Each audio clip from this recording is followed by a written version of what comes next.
కూడా అసిమ్ మునీర్ పాకిస్తాన్ వాళ్ళు ఒక టేబుల్ మీద తీసుకొని వచ్చి మాట్లాడినప్పటికీ కూడా ఒక కంక్లూషన్ రాలేదు. రేపొద్దున రావాలన్నా కూడా ఏమైనా కండిషన్స్ పెట్టారంటే అది మనకి ఇన్ఫర్మేషన్ లేదు. సో ఇది ఒక కొలిక్కు వచ్చేలా లేదు. ఇంకో మాట శేష్ గారు చెప్పినట్టు ఇది ఇజ్రాయెల్, యుఎస్ఏ అండ్ ఇరాన్కి సంబంధించినటువంటి యుద్ధం కాదు. ఇది ప్రపంచ దేశాలకు సంబంధించినటువంటి యుద్ధం.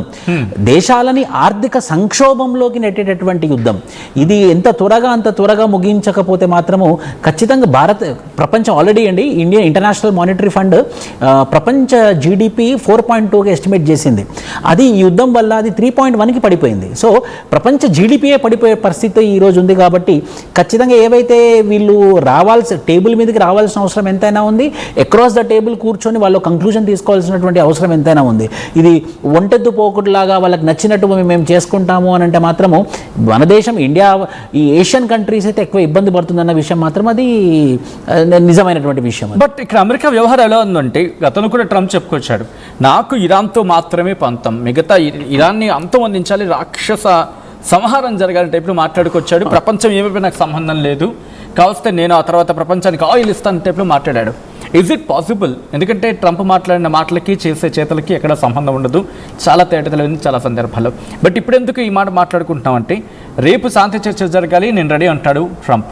ప్రస్తుతం వస్తున్న మనకి సోర్సెస్ ప్రకారం కావచ్చు, లేకపోతే ఇంటర్నేషనల్ మీడియా ప్రకారం కావచ్చు, సోషల్ మీడియా ప్రకారం. బట్ 21st సీజ్ ఫైర్ ఎందుకు ఎక్స్టెన్షన్ ఇవ్వట్లేదు? ఇంతవరకు ఎక్స్టెన్షన్కి వెళ్ళిన ట్రంప్ ఇప్పుడు ఎందుకు వెళ్ళట్లేదు? అంటే నేరుగా యుద్ధానికి వెళ్ళిపోవాలనుకునే పద్ధతిలో వెళ్తున్న సందర్భం కనిపిస్తోంది. ఇజ్ ఇట్ పాసిబుల్ అమెరికాకు ఒకవేళ యుద్ధం జరిగితే? 100% పాసిబుల్ కాదు సార్. ఎందుకో చెప్తాను నేను. ఒక 2-3 months బ్యాక్ అంటే యుద్ధం స్టార్ట్ కాకముందు ఇన్ఫ్లేషన్ యునైటెడ్ స్టేట్స్ ఆఫ్ అమెరికాలో 4% ఉండే. According to federal reserves of American report ప్రకారంగా 4%. ఫెడరల్ రిజర్వ్ అంటే వాళ్ళ మనకి ఆర్బీఐ లాగా 4% ఇన్ఫ్లేషన్, ద్రవ్యోల్బణం అనేది మేనేజబుల్ ఏ కంట్రీకైనా సరే. కానీ ఇన్ఫ్లేషన్ ఇప్పుడు యునైటెడ్ స్టేట్స్ ఆఫ్ అమెరికాలో 14%, ఇండియా కన్నా దరిద్రమైన పొజిషన్ లో ఉన్నారు. 4 నుంచి 14%కి. సో వాళ్ళకు అవసరం యుద్ధం ఆపేయడం, వాళ్ళ ప్రజలకు అవసరం యుద్ధం ఆపేయడం.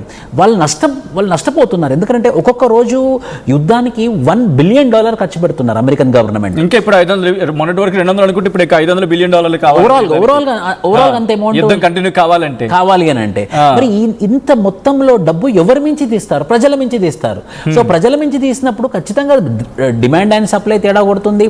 ఇన్ఫ్లేషన్, ద్రవ్యోల్బణంలో కూడా పెరిగే అవకాశాలు ఎక్కువగా ఉంటాయి. సో అక్కడ ప్రజలు కూడా యుద్ధం కోరుకోవట్లేదు. అక్కడ ప్రజలు కూడా మాకు బేసిక్ కమ్యూనిటీస్ ప్రొవైడ్ చేయండి, ప్రైజెస్ పెరుగుతున్నాయి, ప్రైజెస్ కంట్రోల్ చేయండి, ఇది ఇమీడియట్ రిక్వైర్మెంట్, యుద్ధం ఇమీడియట్ రిక్వైర్మెంట్ కాదని చెప్పేసి ప్రజల్లో కూడా చైతన్యం వచ్చి వాళ్ళు అక్కడ ఉద్యమం చేస్తున్నటువంటి పరిస్థితి. అయినప్పటికీ కూడా ఈయన పర్సనల్ అజెండా వల్ల డొనాల్డ్ ట్రంప్ యుద్ధం జరగాల్సిందే, మేము సీజ్ ఫైర్ కంటిన్యూ చెయ్యము, మేము 21 తర్వాత మేము యుద్ధానికి వెళ్తాము, మేము నాశనం చేస్తాము, ఒక రాక్షసమైనటువంటి ఆనందం పొందుతున్నాడు డొనాల్డ్ ట్రంప్. కానీ నిజంగా కూడా వాళ్ళు 21 తర్వాత మళ్ళీ యుద్ధంలోకి వెళ్ళినా కూడా ఇరాన్ అదే తరహాలో ఇప్పుడు ఎలా అయితే బాంబింగ్ చేస్తూ గెలుస్తూ ముందుకెళ్ళిందో మళ్ళీ వాళ్ళు అదే కంటిన్యూ చేస్తారు. నిజంగానే ఇప్పుడు ఏదైతే వెనుజువేలాలో జరిగిందో, అంటే ఇక్కడ యుద్ధం గురించి మాట్లాడుకుందాం, బట్ ఈ పీస్ టాక్స్ గురించి ముందు కంక్లూడ్ చేసుకున్న తర్వాత మనం యుద్ధం గురించి మాట్లాడదాం.